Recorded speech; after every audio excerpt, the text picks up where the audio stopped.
Sandwiches.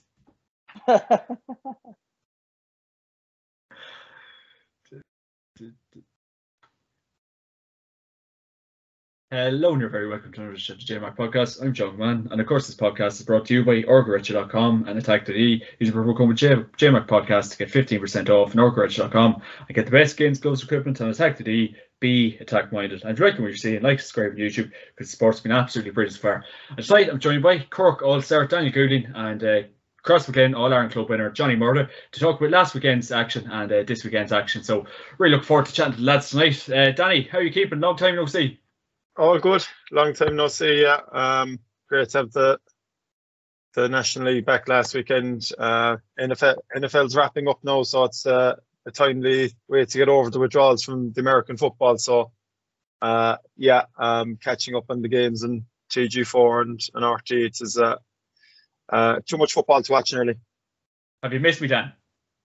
Absolutely, always. Lots changed for you since you came back as well. Spanking new office. Good Wi-Fi.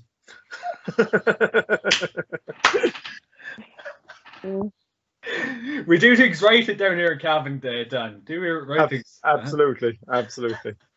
Johnny Murta, have you sobered up for the weekend yet?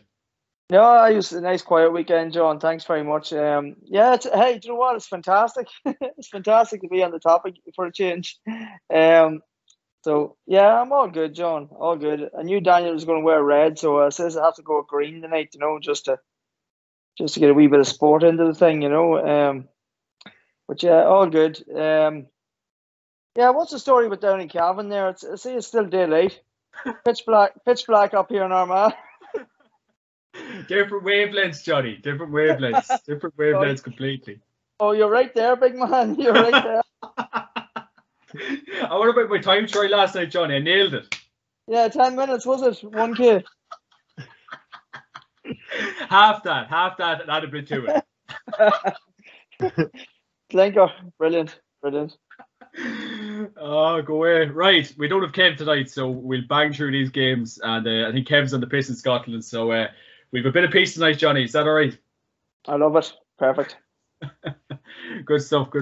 Right, we will get cracking, lads. We'll move up from the divisions, and we'll start off with Division 4 and work the way up and buzz through the games. First game of the weekend, Division 4, was London 2-11, Carlow 1-13.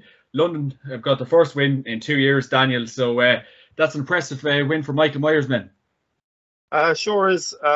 Be honest with you, they left me down an accumulator, so I was keeping an eye on the scores, and Carlow were up 6 or 7 points, and look, in fairness to London, pulled it back and robbed it at the end. So yeah, great win for London, disappointing win for me. And look, again, this is the pity with all the Division 3 and 4, especially. It's very hard to get access to these games. So look, Division 4 is the place to be, Dan. Absolutely. Well, we were nearly there a year or two ago. So look, it's a good win for London, and I think they're at home to Waterford now next weekend. So that'll be an interesting game to see how that goes. Following on, see can they repeat that.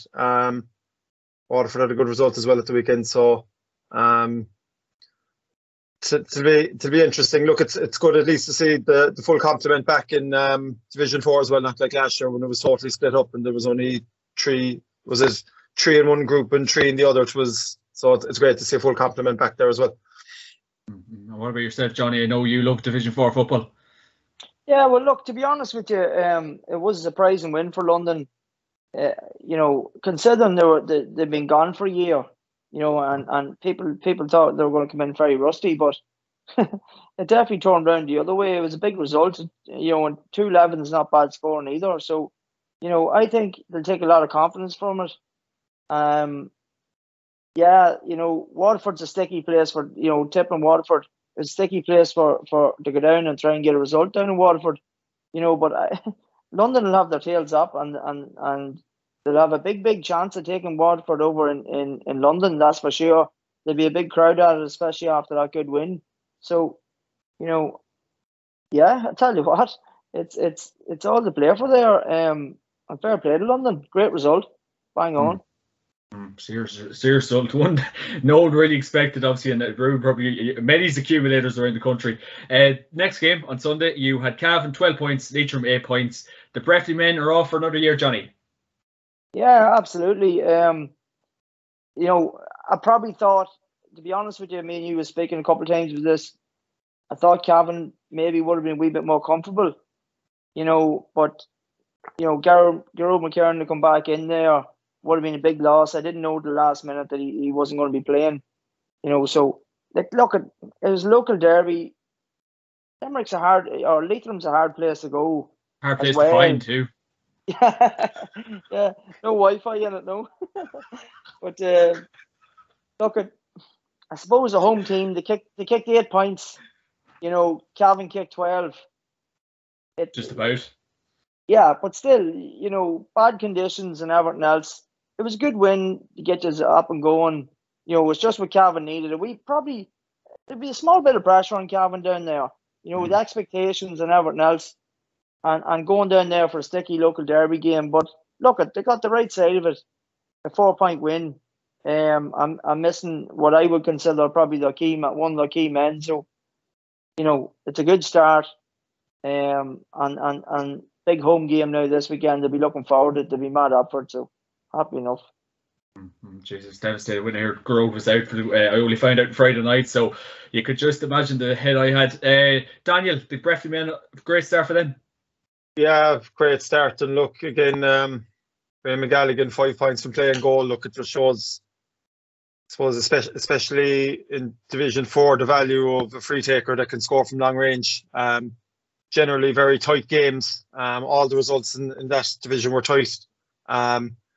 The football probably isn't as free-flowing as the top divisions. There's a bit more defensive. Pitches probably aren't as great. It's that they don't get the likes of Crow Park too often. So look, they're tight games, and having a keeper that can click over 5 points is a big addition. I wouldn't know much about this Paddy Lynch, but he had 4 from play. And I watched the CIT as well versus UUJ or University of Ulster, and Galligan midfield is he's a powerhouse, and he's I was fierce impressed with him that day, and you'd be looking to him to carry them a lot through the league. Definitely. In the next game, you had Waterford 10 points, Tipperary 10 points, and Johnny, you were kind of making a very good point that Waterford could be a sticky opposition for London down the track, but Daniel, Tipperary, God, they did not want that start. No, and this has happened a couple of times to Tip. They had a bad start last year in the league as well. And look, I suppose they're heavily reliant on Conor Sweeney. They've lost a couple. I think he'd 7 out of their 10 points. And look, if you're relying on one forward to get the bulk of your scores, every game is going to be tough. Especially down in Waterford. I know we've gone down there a couple of times in Championship and got a bad scare off them. And Efi Fitzgerald from Nemo's in charge of them now. He's after taking over this year, and he was at the ladies footballers previously, and he'll get a good tune out of Waterford, and they'll be very well organised. So look, bad start for Tip, but not one I was overly surprised with, being honest. Johnny, I'd say it was a long way back to Tipperary for the Tipperary footballers after that game. It definitely was.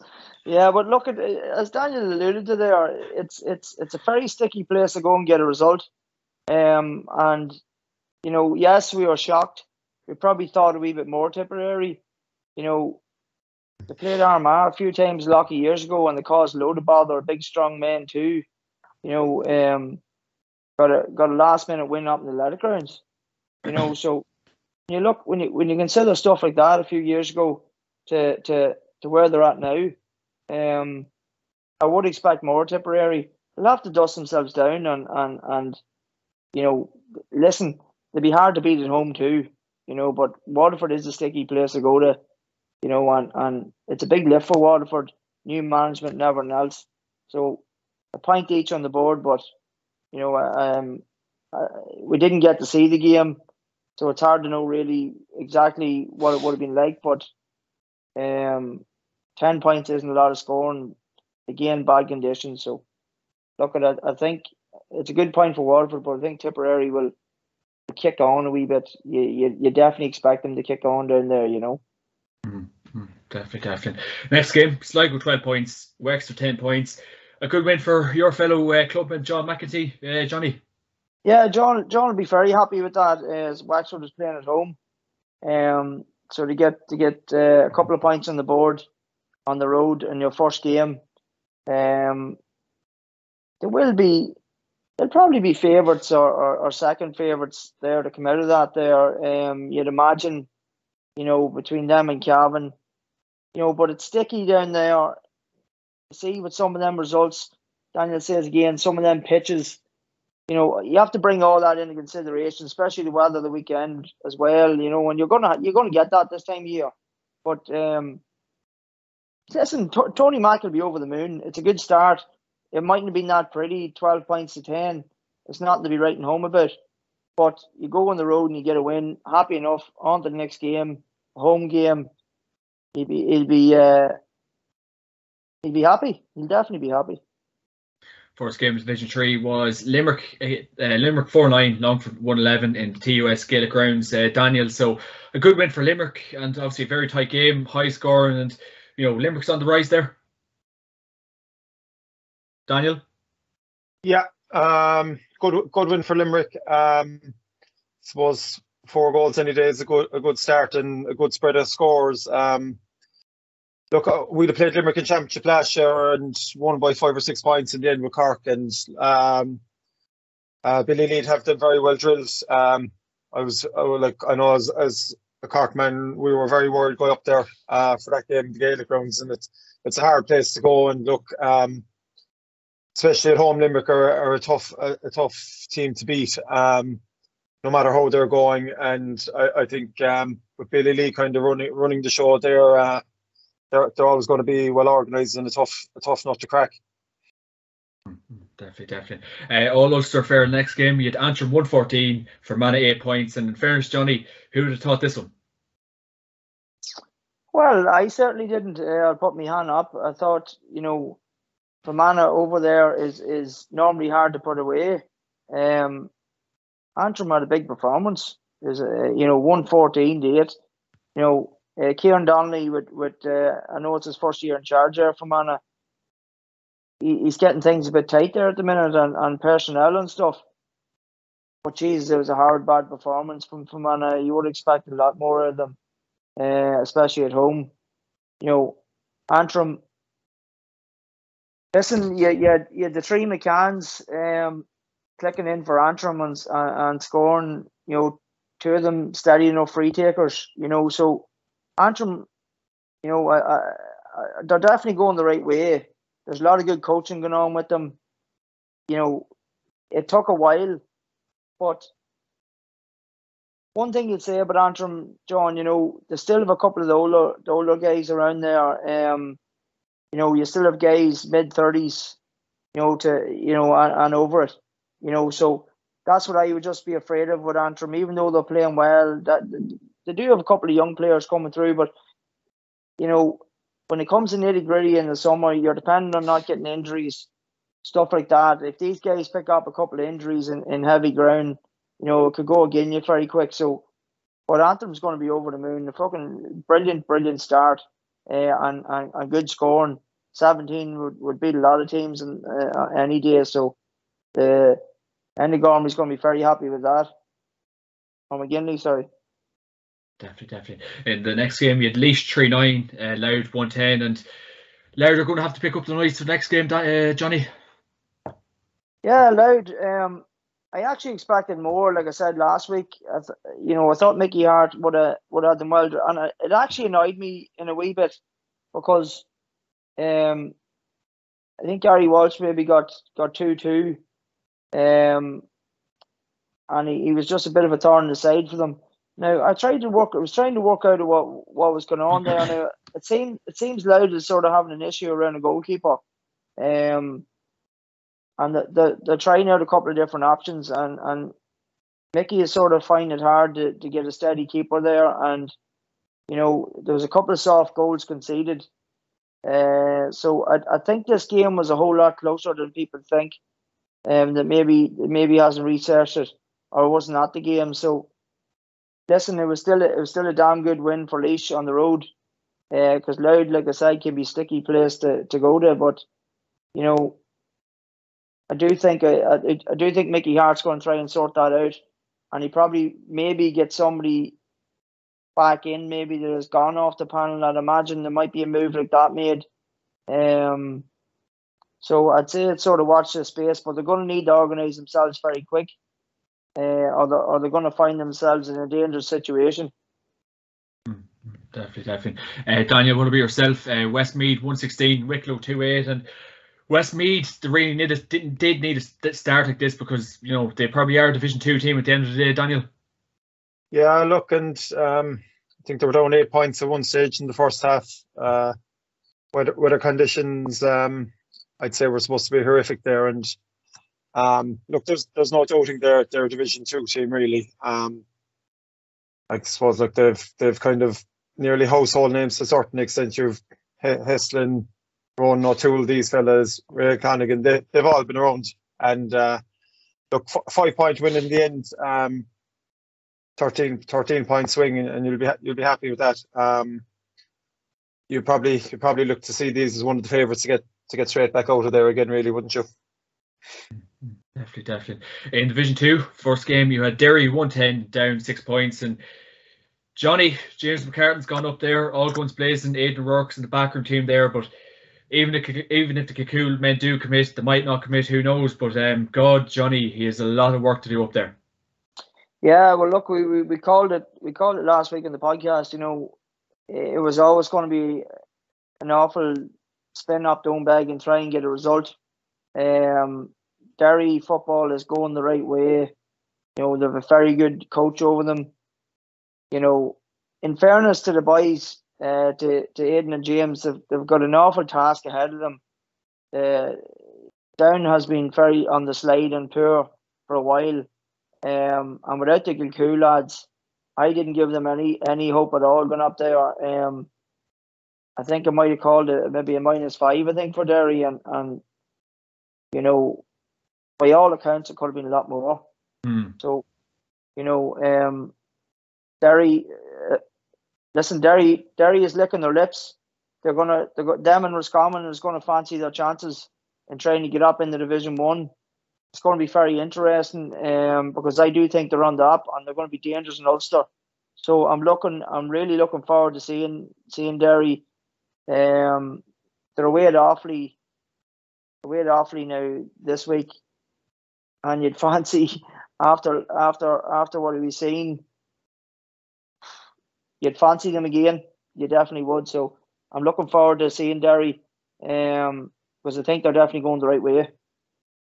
Also, Derry as well on that day again down, the 9 different scorers.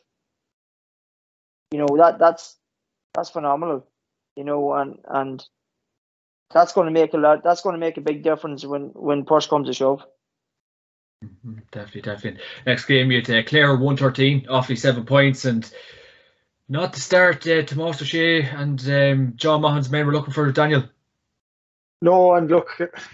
Again, Clare are a seasoned team now. Been around a long time with the same nucleus of players, and Colin Collins is a fantastic manager. And I wouldn't have expected Offaly to get a result in Clare and going down to Cusack Park and Owen Cleary and Keelan Sexton, and even I still see David Tuberty's playing. In fairness, it's some commitment to a cause. And you know what, that Clare group are a tight-knit group of players, and they're probably further along their development than Offaly are. Offaly are probably trying to build for the future as well and build on the back of the 20 success. But look, that takes time too, and they'll be in a dogfight by the end of this league campaign, I think. Are you jealous of David Tuberty's longevity, Daniel? Oh, absolutely. I couldn't even contemplate it. Yeah, some going to have the drive. I think he's 35 now. It's serious You're- going to be playing that level of football. You're only 30, you know. Yeah, +6. We'll not mention your age, Johnny. No, I have too many grey hairs for you boys. I'm Snow White and you're bald, so we're in a good mix. We hold back no punches at the GAA podcast. It's the WhatsApp group was the worst. We'll not even get into this. Galway 114, made 6 points. Johnny, where does Andy McEntee go with that performance? Yeah, well, look at it. Just like last week we said in the podcast, there are two teams that frustrate the life out of me, and guess what? You know, it's just back to that again. It was the first game in the League Sunday too. First game League Sunday. You know, I think it took Meath something like 42 minutes or 40 odd minutes to score. No score at half time. It's like being in a nightclub, Johnny, and not scoring. Well, could be familiar for you, but listen, lads, I don't know. Andy McEntee has come under massive pressure in Meath, and you know I've been around there this week. I was up in Kells on Tuesday morning. Listen, it's not getting any better up there. I can tell you that. And I don't know what they're going to do, lads. It was a damn poor performance. Galway looks like they've got their act together. You know, they were well drilled and everything else as you'd expect with any Galway team. But can Galway back it up? You know, they were playing at home to Meath. Now they have to go on the road, see what they're made of. You know, yes, Galway have big players. You know, they have a lot of stuff there, John, but, you know, they're going to have to start backing up results. Like I said last week, they frustrate the life out of me because you never know what you're going to get. You know, when they're on their game and on their day, they're phenomenal and they play beautiful football. You know, big, strong, imposing team. But are you going to get that every day?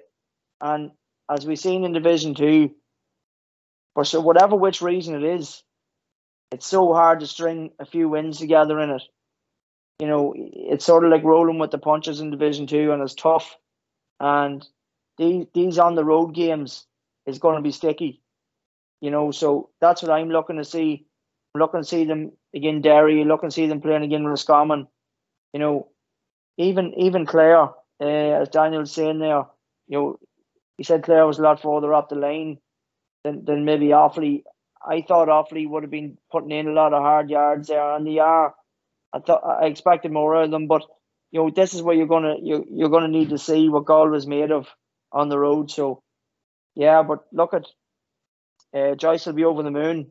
Great performance, but in Meath, it's damn dire, and it doesn't look great, boys, at the minute. They're gonna have to come out swinging the weekend. Apparently Andy McEntee didn't even do any interviews after the game, so that's obviously a big telling factor. Daniel, you know, to not score after 45 minutes, that's really telling for me. Yeah, look, and you'd have to agree with Johnny. Like they're like Jekyll and Hyde. You see them some games in the summer, especially in Championship, and they can be playing the football of their lives and breaking forward in waves, multiple scorers, and then the next day they can come out and they can just go totally cold and off the boil. And do you know what? There's a lot of pressure on McEntee, all right. And look, he's been through the ringer with this group, and in terms of having to put up with Dublin every year. And these Division 2 games are the games where like this group of players kind of really have to earn their crust and have to be putting performances in, week out, week out, if they really want to get ready for a Leinster campaign where Dublin are perceived to look a bit vulnerable. So I think there's a huge job for them there to get their act together now over the next 5 or 6 league games. No better man to ask this game to. Roscommon 113, Cork 10 points. Daniel, where did it all go wrong? Yeah, look, this disappointing result for Cork. I would have felt going up there with the new setup and I suppose the amount of change in panel that it would have been a difficult task anyway. But look, by all accounts, they owned the ball for long periods. And look, I think Cork's problem at the moment is you have some of the fallout from the last group of players, and you have some new lads coming into it, and it's going to take a lot of time for them to understand what they're about, the game plan, what each one's role is. I think they'd over 30 turnovers, which is a pure sign that lads don't know what they're about at the moment. So look, it's unfortunately a lot of young lads, a lot of inexperience, and the only way they're going to learn now is get back on the bike. And the huge game now against Clare next weekend. This is really one that'll either make or break your league campaign. You're either looking at relegation, dogfight, or kind of the whole thing opening up again for you. And I think they need the couple of the boys back as well. I think, look, Ian Maguire has been the leader for this Cork team for the last 5 or 6 years, and his presence is definitely missed. Sean Meehan as well put in a super year last year, got nominated for an All-Star, and he's injured at the moment as well. So that they have injuries, and they're blooding young lads, and added to the fact that that's a very experienced Roscommon team. It was a tough day out, but won't get any easier the next day. But at least, look, it's in Páirc Uí Chaoimh. There should be a big crowd there. It's a double header with the hurlers, so look, they have a chance now to get back in the horse, as I said, and they still have some quality players. Brian Hurley, these fellas, look, they've been around the block too. Powter, Matty Taylor, and they'll be hoping to bounce back.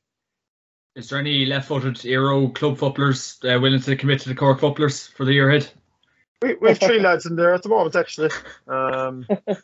Yeah, so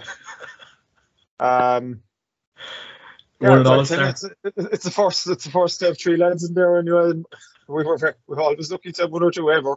It was always our club's a hurling club, so yeah, it was just more lads to see going into that setup, the better. But they're young too, and it's going to take time for that whole group. I think it just shows that winning minor and 20 All Irelands, it takes another 3-4 years to see those fellas develop their potential in at the senior level. And I'd hope and I'd expect, I'd be mad to think that the Cork public aren't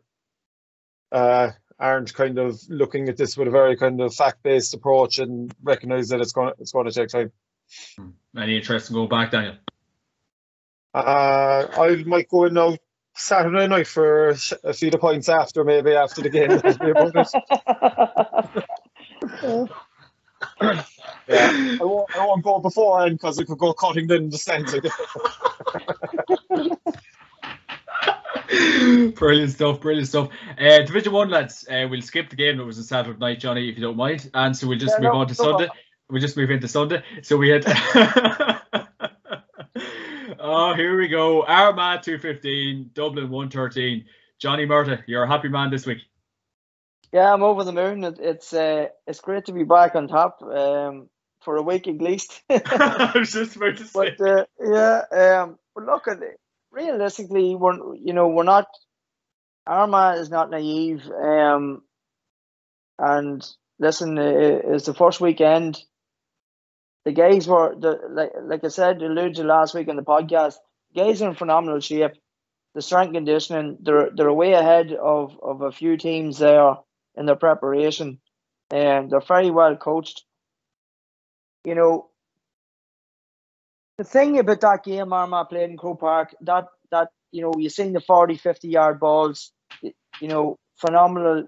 You get away with that in Croke Park. I was surprised that I was very surprised that Dublin left as much space in front of Rain O'Neill, and didn't have a sweeper or somebody sitting in the hole.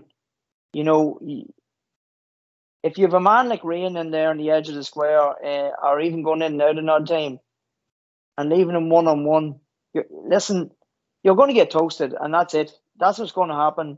There's no doubt about it. Whether it's David Clifford, whether it's Brian Hurley, whether it's any of the Definitely not Daniel Goodling. If there's any of these big imposing men, big imposing strong men on the edge of the square, you leave them 1-on-1, they're going to make hay, and that's the reality. It doesn't matter who you're up against if you're that naive, and that's what I would actually say that Dublin were on Saturday night. Either they're that naive, or what I think. Okay, they're missing a stalwart word of men, but they've gone a wee bit soft, and good times create soft men, and that's what's happened. They've gone a wee bit soft. If you look at the tackle count from Armagh, was over double the tackle count of Dublin. That'll tell you all you need to know. The hunger wasn't in it for Dublin. Not last weekend. It wasn't. Does Dessie Farrell have the dressing room? I don't know. For me, the likes of Cluxon has been irreplaceable. He had the respect of all the players, even though he mightn't say that much. But he had the respect of all the players, and they knew their role in front of him, and he knew how to keep them right. There is something missing with them, albeit a lot of players come back in, and people need to be realistic. I'm hearing crazy stuff, social media, panic buttons being pressed. Who's next? They've come back to the pack. Listen, it's all nonsense. Let's call it what it is. Dublin's going to be there on the business end of things. Kerry's going to be there on the business end of things. That's for sure. So it's all about the rest. Who else is going to be there? But back to Armagh, phenomenal result. We played well. I was very impressed with Mackin at half back. I know he has a lot of football in the house, and the girls normally get the applause. But geez, he had a phenomenal game. Picked up a bit of a knock. Hope he's all right. But what I will say about Geezers, man, whatever was playing the weekend, we have a few more to come back in. For once in a while, Armagh's now got a panel, and we didn't have strength and depth for a long time. Okay, we picked up a couple of knocks, and we're going to need it. One thing I would be conscious of is as well, Rory Grugan got the run of the park. He had a phenomenal game. He got the run of the park. Beyond no illusions, he's not going to get the run of the park every day. Well, not this weekend anyway. Definitely not this weekend. And Rain's not going to get that opportunity as well this weekend. Them 40 and 50 yard balls are going to be very limited, tight field. So we're going to see the other side of Armagh now. We're going to see you have to learn, can Armagh break down blanket defences? How can they adapt to that? Can we make the ball move and work that pivot from side to side? Wait for the gaps, be patient. Don't bring the ball into contact. These are the things that we're going to learn now the weekend. I do think they're physical. The defence has been organised. The keeper's brilliant. Great to see him back. So there's a lot of pluses for Armagh. We're coming in on a high. It happened with Kildare a few years ago as well. Started brilliant, but is I wouldn't say the handbrake going to go up, but we have a big opportunity. We have an opportunity to get some sort of result. I'd actually be happy with a point the weekend. I'd be happy with a point, because I tell you why. Armagh's got 2 home games now coming in a row. They've Tyrone and then they've Monaghan. And if we can get something out of both them games, you're nearly safe. I'd say we'd be safe, and that's the most important thing going into championship. You can take the pressure off then going into your last few games.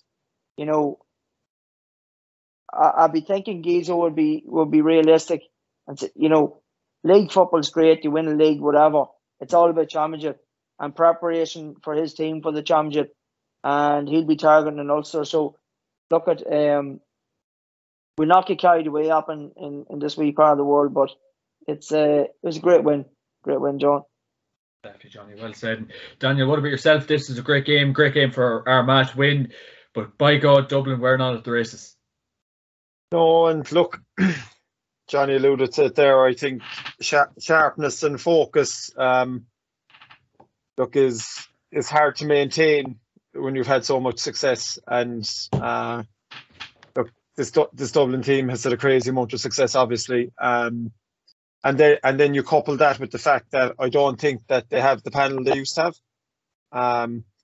The new younger lads coming in aren't as talented as what they had 3 to 4 years ago. So that air of kind of inevitability in the result is gone. Teams know they can go to Dublin now, and if they don't have a full complement of players, really put the squeeze on them. Whereas, geez, 2 3 years ago, you Bernard Brogan not making the panel for championship, like that's the level they were at.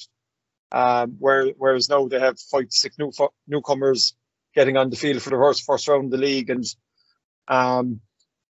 look, it's a big challenge for Dessie Farrell.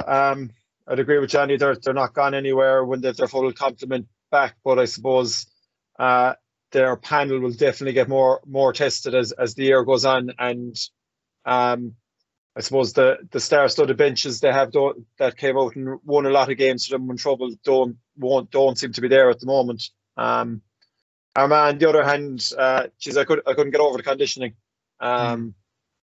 Their movement and their mobility around the pitch. I actually got a shock when I saw Jarlath Burns. Jarlath, he looks like he's after shedding about a stone since last year. He just looks lean. And look, Croke Park's the place to play football if you're allowed to play it. And it's a long time since we've seen balls being sprayed constantly from 50, 60 yards into 1-on-1 or 2-on-2 inside. And yeah. Look, that's naive out of Dublin, and look, like Dublin weren't going out to leave themselves exposed like that, but it's amazing that they didn't address it a bit faster, and Dublin will surely take a lot of learning from this. Armagh will face a couple of games with probably different tactics and blanket defences in front of them, and that's the beauty of the league. Look, every day is so different. You get to play in Croke Park, the next day you're down in Tralee or Killarney, and it's just totally different experiences. And I think Johnny's right. The key for Armagh is to stay in the division.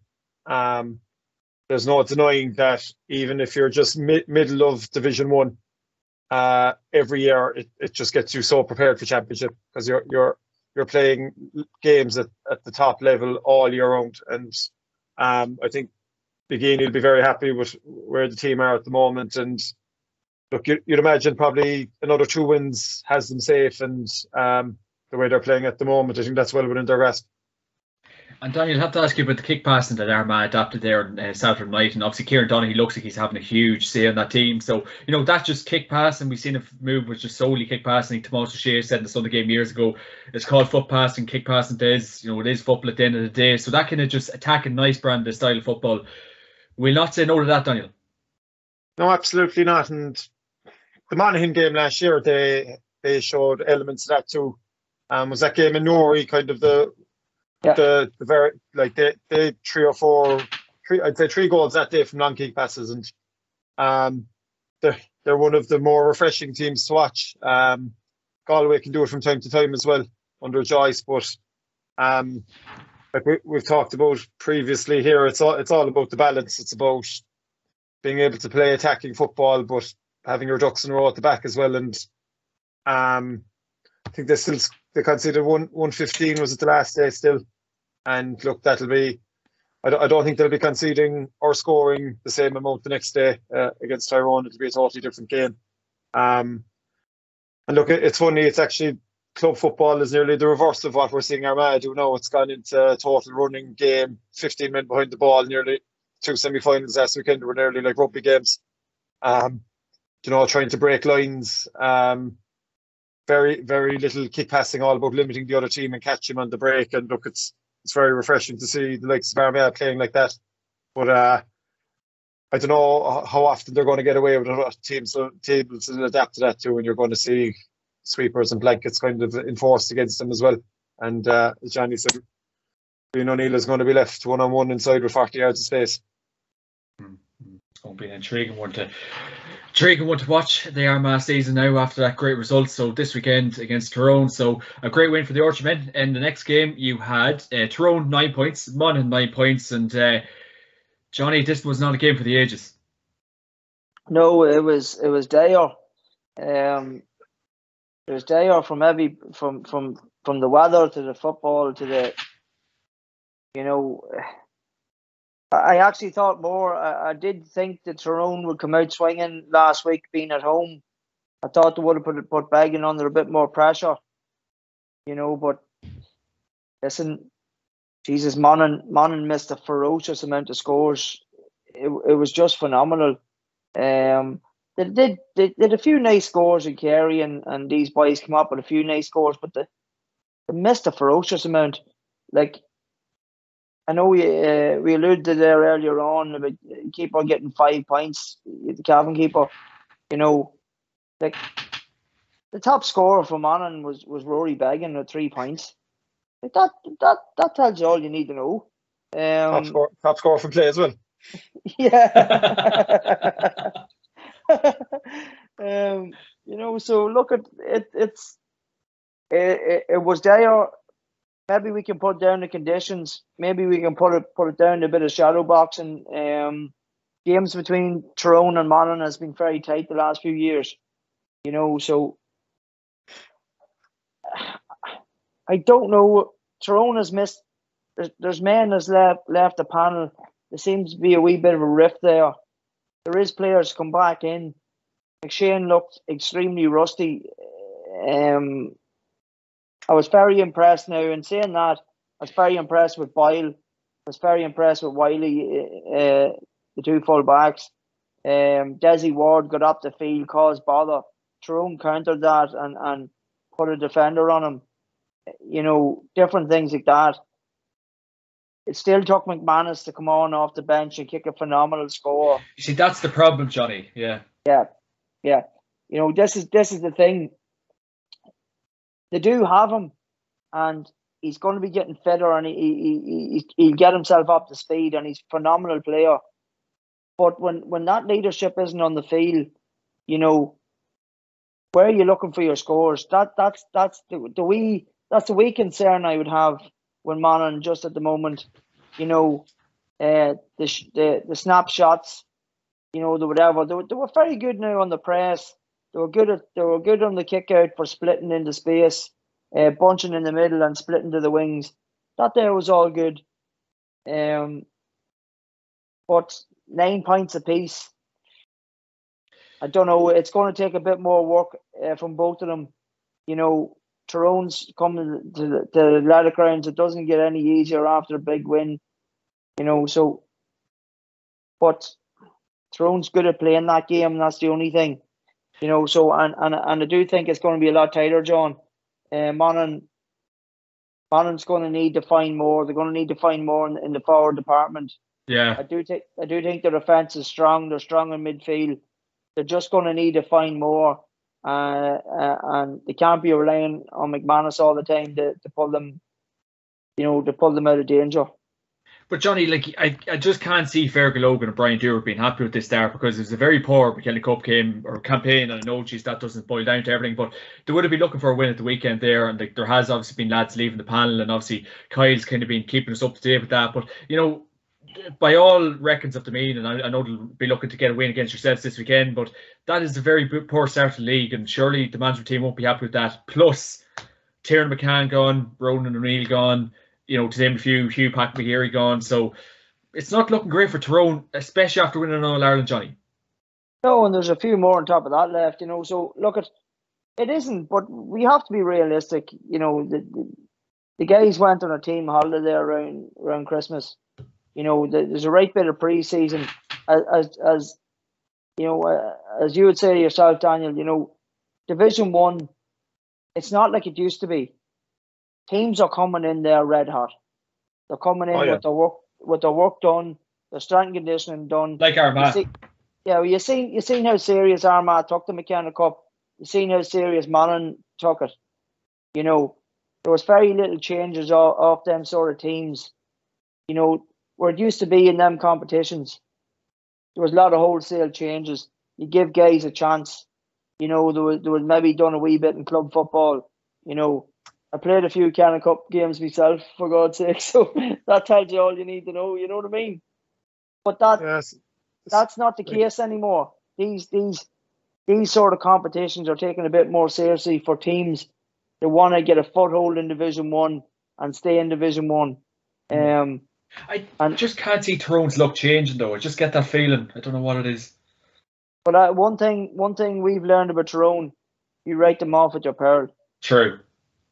And regardless of what they say, Daniel, in the Ulster Championship, they're the All-Ireland champions, and they're going to be the team to beat. And you can say what you want about the league, whatever happens, but they will pick things up, and they're going to be sticky come championship time, and they will be hard to put away. I'd be happy enough if I was in it. I'd be happy enough if I was in the Tyrone camp at the moment. To be honest, I know bar losing the players, which obviously isn't helpful, but been on the pitch for 4 months.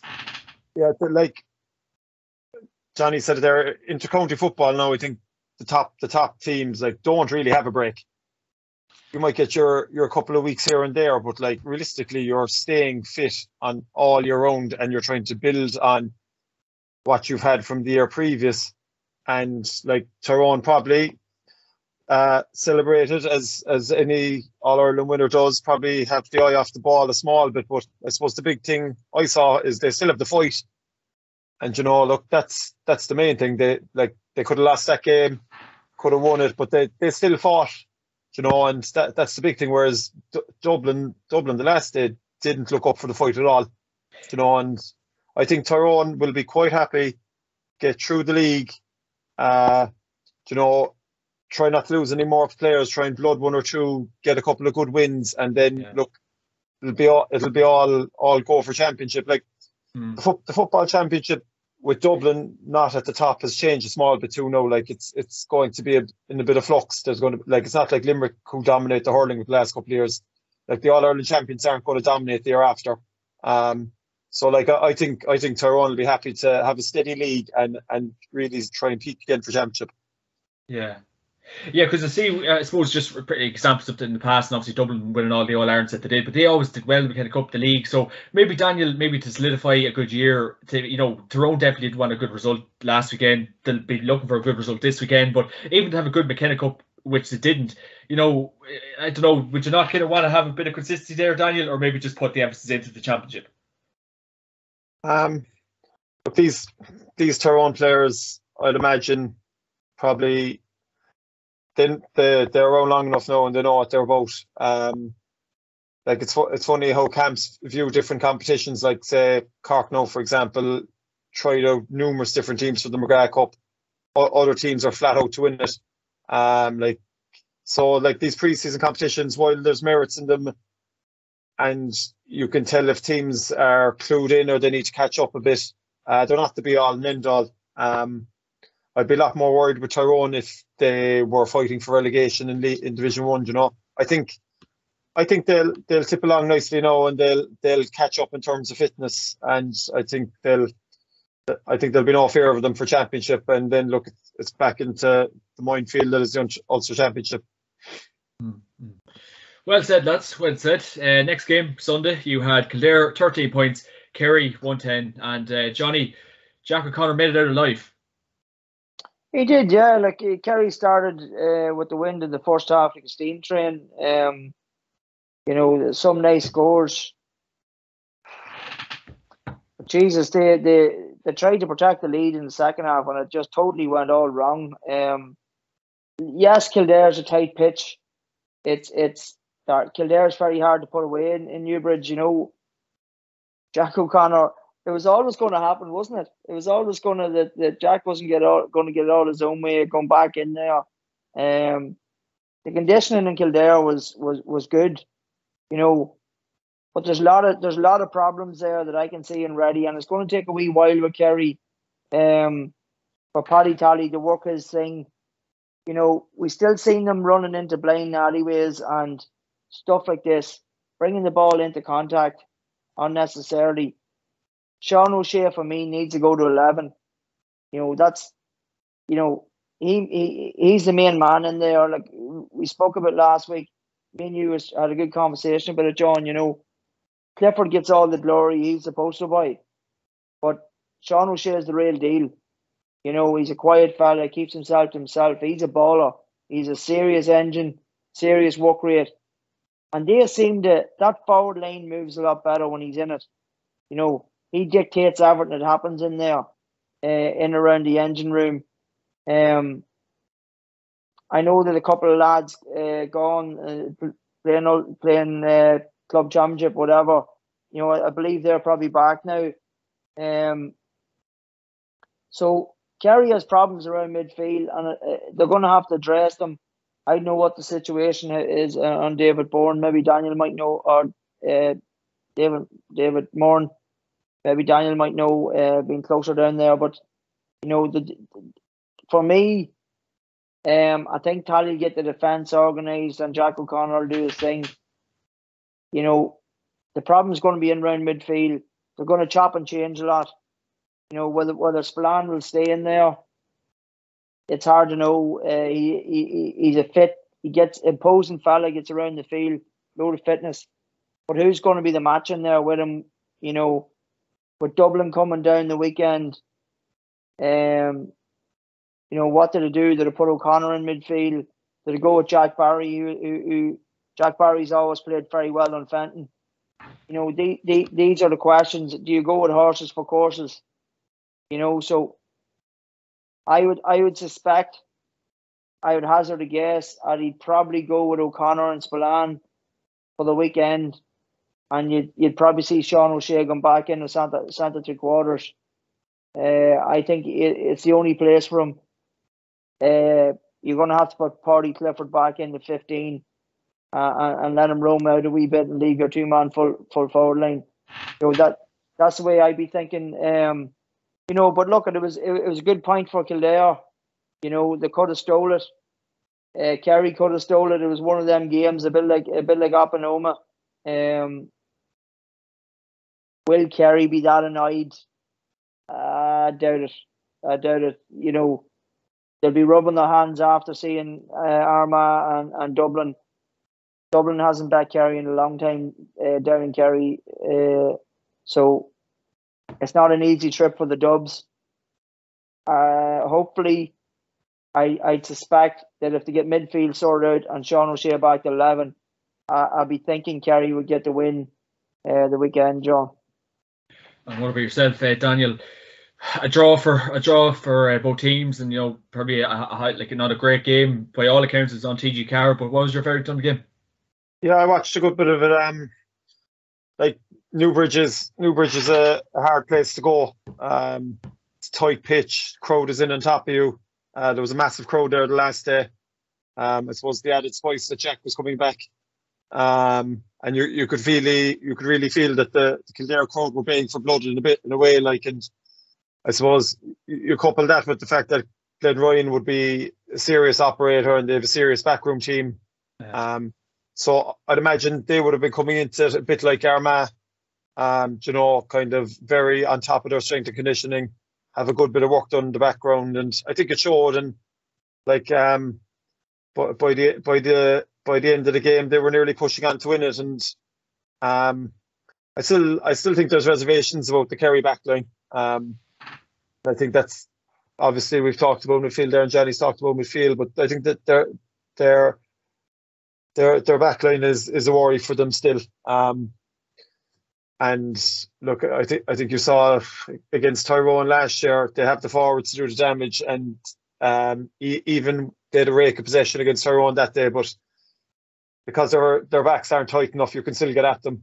And like I think like the two corner forwards for Kildare Woodgate and Hyland scored, was it 5 from play between them, like, and you know that's big scoring in a league game in the first week of February or the last week of January. And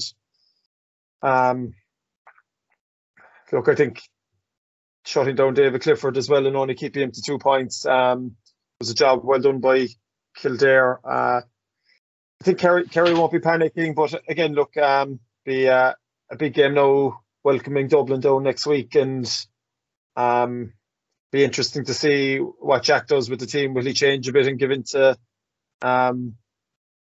putting Sean O'Shea back to centre forward? I suppose you never know with Jack. He has his ways of thinking, and he'll be fairly steadfast in them. So look, it's going to be interesting. But yeah, look, tight game, bit dour to watch, bad conditions, and like all the Division 1 games, a draw was a fair result. Definitely, Dan, definitely. Groundbreaking stuff. Mayo, 11 points. Donegal, 11 points. Johnny, Rob Henley gets the equaliser for Mayo at the end. And what more can you say about that game? Yeah, dire. That's what you can say about it. Dire conditions as well. We spoke about this before. Donegal, it's one of them things that they're starting to frustrate you. What is going on? They're in a position when McBrearty puts a penalty in the net, it's probably game over. I would have thought, and Mayo would have found it very hard to come back. And Jesus, Donegal made life very hard for themselves. They seem to have gone soft or lacking character, or I just can't put my finger on it, John. It's something. They just have a habit of letting teams back in on them and giving teams a chance and not being ruthless and putting them away. Yeah. Over dependent on Michael Murphy, and we've seen this time in, time out. Like McBrearty, he's still not an old man, McBrearty, but he's been around a long time. 10, 12 years. Yeah, between injury and everything else, he's a lot of miles in the clock. And these are the sort of things, where Donegal had a few players coming through there and was livening up the show. They were different. They were moving. They've lost that wee bit of flair and they've gone stale. Need new players coming. Need new players coming. Need to blood a few players. Yes, they've blooded a couple in defence. You've McFadden Ferry there and boys like that. And many times that we see McHugh was up in corner forward sometimes, had to revert back out. Didn't have a lot of options off the shoulder. It's wee things like that reverting the ball back out, over and back the field. It was very. Now don't get me wrong, Mayo showed a lot of character. Go back and Rob Henley kicked a phenomenal score out in the wing for the equaliser. Yeah. There's word as well that maybe Mayo may be looking at another injury. I don't know what the update on that is. Maybe you could know more about that, John. But ACL apparently for Mr. Tommy Conroy. Tommy Conroy, yeah, and that's devastating news if that's right for Mayo, because Mayo badly needed like a Tommy back in there, So I spoke to you the other day on this, John, and maybe Daniel might have a different idea, but everybody was saying how much Dublin had fallen, and I'm convinced that Mayo has actually fallen further. I believe that these players that weren't there the other day, they've had more of an impact and they haven't been replaced in Mayo, in my opinion. A wee bit like Daniel said about the guys in Dublin that haven't been replaced. Well, I'm seeing that in Mayo. Now, Mayo has played phenomenal football for the last 10 years. It's been amazing to watch, even though they've come up short time and time again, but they were bang there. And I don't know about Connacht. It looks to be wide open. Mayo's going to get it hard now in a couple of games, and they're going to have to show a lot of character. But it definitely wasn't a spectacle to be writing home about that game on Sunday, that's for sure. And Danny boy, what about yourself? Yeah, look, it looked the last 10 to 15 minutes of that game, it looked like a game that Donegal were happy to try and hold rather than push on and win it. Mad. Like this forward and back across the middle of the field and getting caught in contact, and like even though I did feel the last free given against them was a free out for Patton, it's still was all their own doing. They had a ball 40 yards from their own goal. They kicked it straight back to them, and put them under pressure. And they were doing that around the middle for the last 10 or 15 minutes, and just had no bit of bite, or no one grabbed the bull by the horns to, take on a man and win a free, or just do something kind of positive with the ball. Kept looking to give it back to Murphy and expect him to pull rabbits out of the hat again. And then of course, we know Mayo. If you give Mayo a sniff in a game that they're an underdog, they'll come back and bite you. And that's what they do. And even when I saw Henley coming up for the last year, I was like, he'll point this now, and this will be another miraculous Mayo saving kick again. And sure enough, it was. And that's what Mayo have in their locker. And I suppose I think Mayo are always going to be in the top five to six. And what gets Mayo, as we've known through the years, is when the expectation comes. And I still think they have a lot of good players. And look, it's going to be difficult for them now with Tommy Conroy. If it is the ACL and he's gone for the year. I think, to be fair, Ryan O'Donoghue last year stood up big time and took on an awful lot of responsibility, but you're nearly going to have to double that amount of responsibility now with Conroy gone as well. We'll have Cillian O'Connor potentially. And look, that'll be interesting too. He's look, Jason Doherty came back the last day and got 3 points. 3 good lads still, Daniel, still. Yeah, good lads, but I suppose in two of those lads have been around the block, and Cillian O'Connor has a huge amount of miles in the clock as well, whereas the Kerrys of this world have probably a bit more marquee forwards, and a bit more youth on their side as well. And I think, in fairness to Mayo, they make the best of what they got, and they'll always bring an upset on you when you don't expect it. But I suppose the big thing Mayo are going to have to learn with is get to a level of consistency when they're expected to win games that they deliver. And I suppose that's the acid test. You're never going to get anything easy off Mayo. But on the flip side of that, then until they step over the line, look, they're always going to be questioned, unfortunately. Absolutely. Well, yeah, we'll say no more about that game, as the fella says. So we can move on to this weekend's action, lads. So looking forward to it again, and it's rolling around very quickly. We'll start with Division 4. You've London against Waterford. So a few quick words in these games. Johnny, what about yourself? London v Waterford. Yeah, I just touched on it there earlier. London 2-11 away. They'll be fancying their chances at home for getting 2 wins on the bounce. A tough place for I feel for Waterford to go to London. So if they can get anywhere near that again, John, they'll win comfortably. I think it might be. I think it'll be tighter. But you'd have to fancy London, especially what they done last weekend. It was brilliant. So you'd fancy London. Daniel, Sligo against Carlow, Markfitts Park, 1 p.m. So John McAtee will be looking for a win in that game, but then Carlow, they'll be wanting to bounce back in that game. Yeah, look, I think this is going to be a tight game. I suppose Carlow were in control of the game last week and got pegged back, and might be wrong here. I wouldn't be surprised if Carlow went in there and got a result. For a bit of a bounce back from last weekend.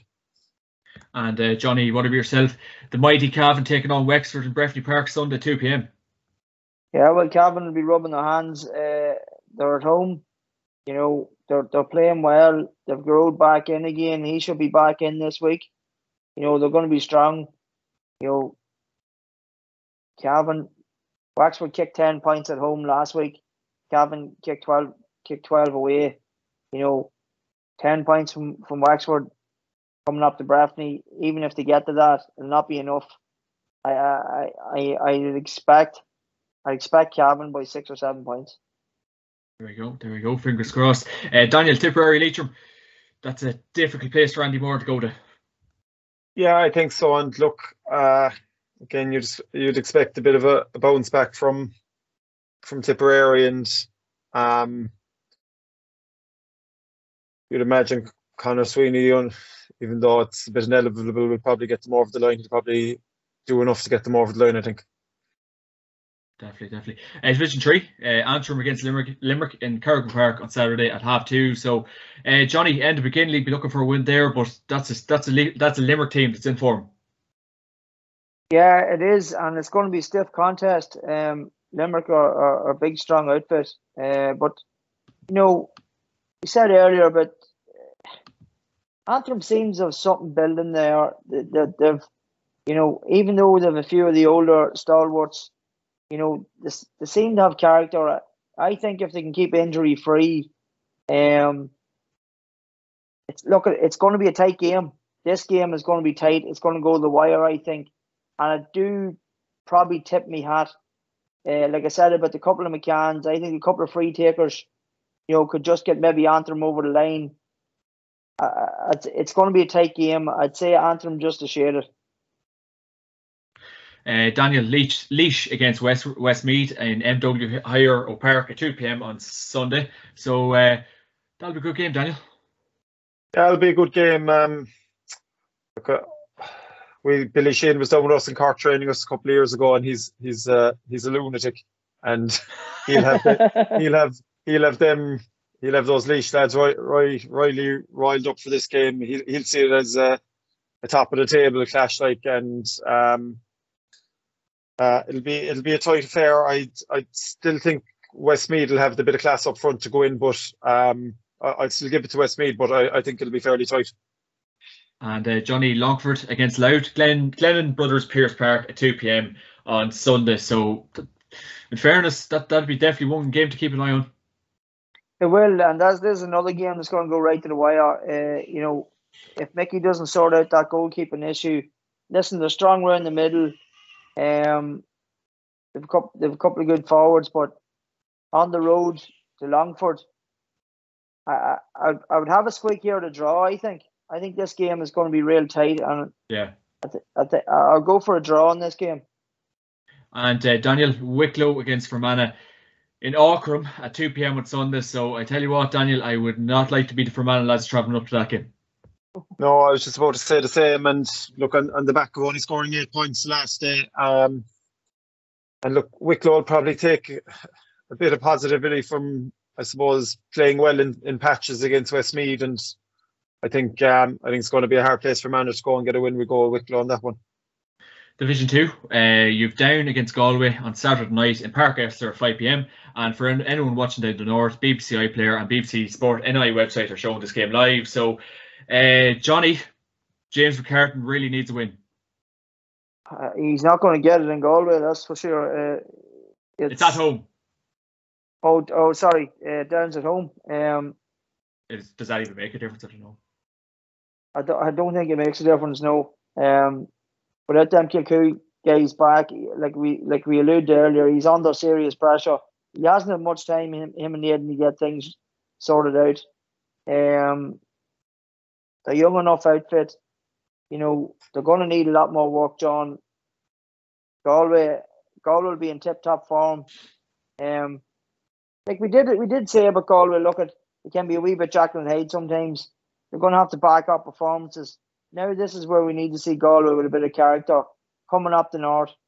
And after a good win last week, I'm backing it up again, But I think that Galway is physically strong in a lot of areas, and they're going to have far too much physicality, I think, for Down. I'd expect a Galway win. A 2-pointer for Pork Joyce's men are out. I'd be looking at that and want to be looking for a win in that to get promotion. No better man to ask. Daniel, Cork v Clare, Park Equive, 7 p.m. So that's a nice excuse to go for points. Oh, great excuse. Great excuse. Look, history over the last couple of years would probably tip the edge in favour of Clare, being honest. I suppose they're a bit far along their development, but look, I think Park Equive, big crowd there. I think there's still a lot of good young footballers in Cork, and hopefully we'll have one or two of the Bars lads back. And you know what, I think Cork will step up here and get their campaign off to a winning start. I think it's going to be tight, but look, Park Equive full house for a league game as you might have 10,000 there between the two games. I'd expect Cork to rise to the challenge, and I'd hope they'd give Keith Ricken his first win in league football. Are you going to tug out Daniel? No, it'll be dancing shoes maybe. I'd love to see her move something like Daniel. I'd love to see her move something like... You wouldn't. Oh, we wait and see.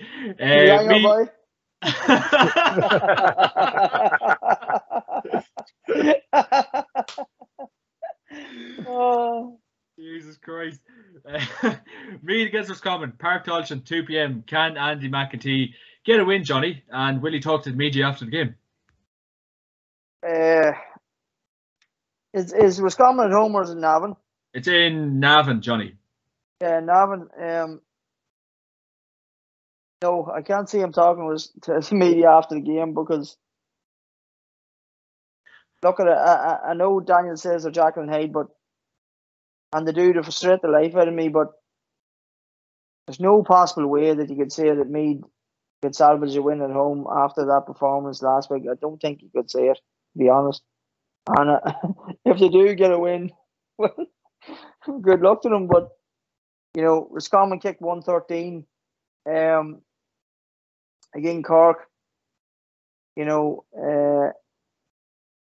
have a bit of class. I think this is a game now. This is a game now that Meath could just turn around and win. Like, I'm telling you, they will. I don't know why. And our predictions are normally excellent, Daniel. So. Oh, there, yeah. Why I can't see it. I still fancy Roscommon. A couple of my namesakes up in the forward line. Good for. Yeah. But they're not as old as you. They have a good. Roscommon has good variety of men. Like, okay, I think maybe only did 4 scores on the board the weekend, but normally a right few chips in. Navan's a big open field. It'll suit Roscommon. Probably something a bit tighter. Maybe would have suited Meath. With the riffs that's going on in the background in Meath with Andy McEntee. If he gets beat here the weekend, he's going to come under serious pressure, phenomenal pressure. So. Yeah. I would tip my hat to Roscommon on this one, I think, John. Daniel, Offaly against Derry, Borden Water Park, 2 p.m. on Sunday. I said to Johnny last week it would be awfully good if they got off to a good start. It'd be awfully good if they got a win here. Yeah, don't see it happening, to be honest. I think Derry are following on from the momentum they built last year. Obviously had a very good win last weekend, and I'd expect them to see this as a big chance to top the table, and I'd expect them to do the business here. Ding ding, Division 1, Kerry v Dublin, Austin Stack Park, 7 p.m, RT2. A game we cannot wait for. Johnny, you'd be a brave man to call this one. Oh, no, I'll call Kerry. Desi Farrell wants a win, Johnny. Yeah, Desi wants, and Dublin hasn't won in Kerry in a long time. Games in Tralee, it'll not be simple. I think if Kerry got the win last weekend, it would be different. But they didn't. They got a draw. Dublin got a bit of a hiding, considering for them. But a win for Kerry would have been a lot different, John. They're now going down, and Kerry people are tough. That's one thing about them, and there'll be no airs or graces down there about football and the Kildare game. They'll be told what they've done wrong. They'll be well told this week, and they'll be rubbing their hands at after seeing Armagh beating Dublin. They come down the road. They'll be up for it. They'll throw everything at this game. I know Daniel alluded to the defence there, and yeah, it has been issues. There's no doubt about it, and I believe that end of things could take time. I think if they sort midfield out a wee bit, and Sean O'Shea back to 11, I think Kerry will win, and I think they could win, with a wee bit to spare. Daniel, what about yourself? That's one game we cannot wait for. Yeah, look, I probably agree with Johnny here. I think Kerry are Dublin are in transition mode for the league, looking at a few new players. Kind of trying to blood a few lads, couple of fellas out injured. I think Kerry put out a full team for the McGrath Cup final, bar Clifford. So that's where Jack O'Connor's mindset is at the moment. And look, I think they'll, down in Tralee especially, I think they might just have a bit too much for Dublin with the couple of lads that Dublin are missing. And I suppose the level, I suppose how prepared they looked last week, I think Kerry have a bit more work done this year already. So I'd fancy Kevin or Kerry to get over the line there. You'd love to see Kerry win, I'd say, Daniel. It'd be great for you, wouldn't it? As always, yeah, as always. No more comment. We're still soaking up the one we caught them 2 years ago in the park anyway. Literally soaking it up. It was pissing rain. Oh God! Next game Sunday, Armagh, Tyrone, Athletic Grounds, 2 p.m. Daniel, we're hoping for a Tyrone win here, I suppose. It's the draw version all over, like all these Ulster games, isn't it? I'm not even going to attempt to analyse this. I'm just going to go straight down the middle and go draw. I could look. You've money on it, don't you? It'll be cagey, I'd imagine. It'll be Tyrone are going to be cagey because of what Armagh did last weekend. Armagh probably won't go out. We'll know that. Will probably be a bit cagey too. I could see it being a cagey game. I think last year they did the right humdinger as well, didn't they? Up in Armagh in the league as well. I expect it to be very tight. Might go a point or two either way, but it's a tight, tough game. I'll go for a draw. Johnny, can Tyrone pick the apples from the orchard?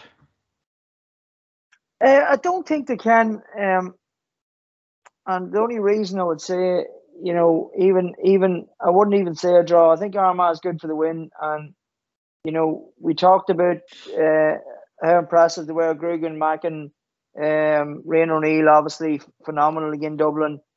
I was very impressed with Aidan Nugent. Jason Duffy, who's he's sort of getting his chance. I would say he's been hanging around the panel a while. He's got his chance. We have a few guys out just not 100%. Ashton O'Neill is still yet to come back. Conor Torbert's yet to come back. Listen, what the big thing for me was Armagh played Tyrone in the McKenna Cup, and we did say about that McKenna Cup and the Tyrone was away, only back from team holidays and stuff like that. But Armagh hadn't bet Tyrone in Omagh in a long, long time. And not even that. Yeah, I don't know if you've seen the game, but Armagh were very physical. They were firing Tyrone out of the way. And I know this game's going to be different the weekend. Armagh's not going to get the run of the park. They're not going to get a chance to play too many of them long 50-yard balls. But for me, Tyrone only kicked 9 points at home, albeit it was a very bad day. And I think Armagh will have too much for them. I really do. I think Armagh by maybe 3 or 4 points, John. Definitely, Johnny. Definitely wait and see. And this is one game we really are looking forward to as well. Division 1's Mount Open this weekend. Monaghan against Mayo, Clonus, 2 p.m, Johnny. So, God, how would you call that one? Well, I suppose after watching Mayo and Donegal and watching Monaghan and Tyrone, one thing about Monaghan, they'd be very hard to beat in Clonus. The defence is very good. Like we said about their kickouts, are very well organised. Yes, they depended on McManus to rescue, the point the other day, but they also had a chance of getting the win. Only Began didn't go on the long shot. It's a daunting enough place on a bad day to go to Omagh. It's a hard place to go and play the All-Ireland champions. I think Monaghan's going to come out swinging big time. They'll target the home games, the Banty, and that'll have them revved up to the last. So I think Monaghan will get over the line. Definitely. And in the next game, you've Donegal against Kildare and Ballybuffet at 2:30. Declan Bonner will be looking for redemption in this one, Daniel, but obviously Glenn Ryan's men will be looking for the first win in the league campaign? Yeah, they will. And look, I think Donegal will. I think Donegal will up it here. I think Kildare had everything going for them the last day.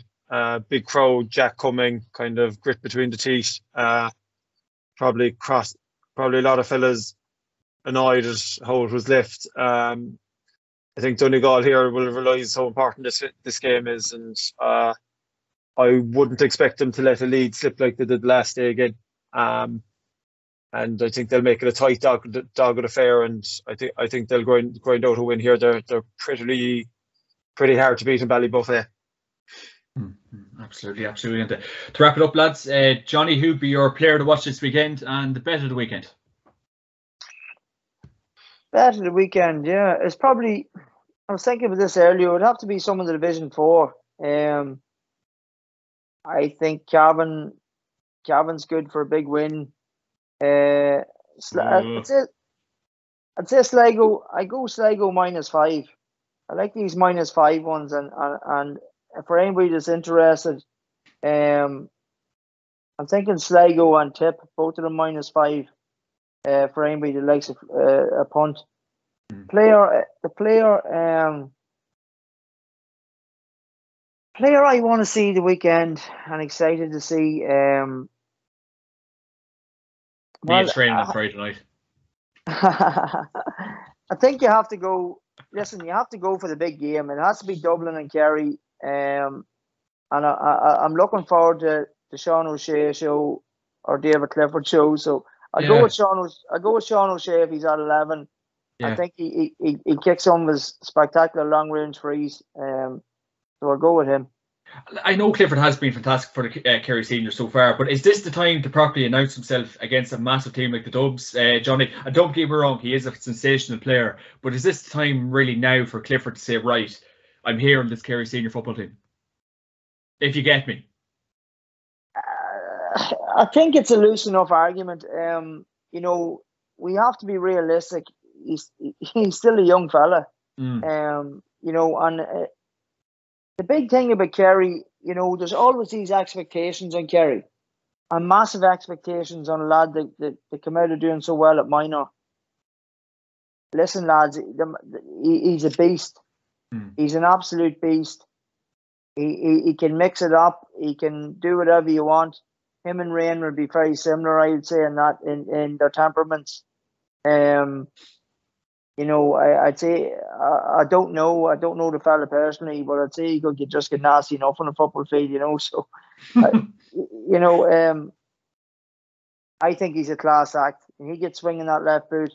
Yeah. The tight field did suit Kildare because they kept him well marshalled, and they keep him to 2 points, But if we see, to be brutally honest, if you see what Rain was fit to do that to Dublin, if they don't wise up very quick, Clifford will kick scores all day long if you let him. If he gets swinging on and cutting back the shimmy and back on to the left, he's going to be very hard to handle.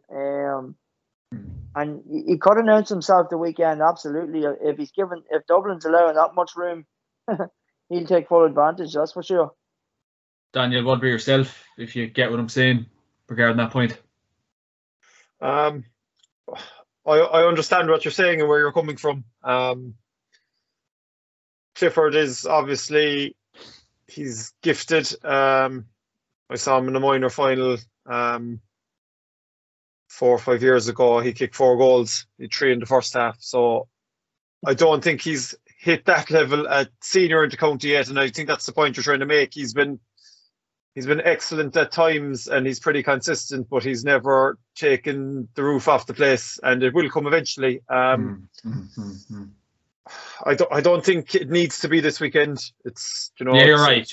Yeah, it's a league game in February, but like saying that if he didn't go off injured last year against Tyrone, they'd have probably won the game. So look, he's on the cusp of exploding totally and being kind of the out and out kind of top dog. But I think just Kerry will. I have a feeling Kerry could. This will be my bet of the weekend. I think Kerry could home this weekend. I think they'll get a bit of a backlash and a bit of criticism now over last weekend. I think they're in a better place in Dublin in terms of their prep, and they know their team more. They're more balanced at the moment. As I said, Dublin have a couple of injuries, and I think Kerry will see this as a huge opportunity to lay down a marker as a team. That invariably will probably lead to Clifford laying down some sort of a marker, but I suppose the big days for Clifford are in the summer. And that'll be your bet of the weekend, Kerry to win, is it? Yeah, I think so. Yeah. Player to watch? Player to watch, I'm going to say, because I'm going to the Cork game. If Sherlock is in, I'm not sure if the Bars lads are even back. If Sherlock is in for the Bars, he's lit up the county championship with the last number of years in Cork, and was pretty much incredible this year. And it'd be interesting to see if he's in the starting lineup or even comes on, how he fares. Because some lads won't even know him outside of if you're watching club football, but he's a lethal finisher, and once he gets the ball in his hand, it's generally over the bar. So a fellow, I'd be excited to see him if he makes an appearance. Absolutely. Well, myself, I think I'm going to go for a draw in that Dublin Kerry game, so I don't know what the odds are on that. Must look them up. And player to watch, I think I'll go with Mr. Let's see, maybe Garo McKernan against Wexford this weekend, and hopefully be a good start to the year for him.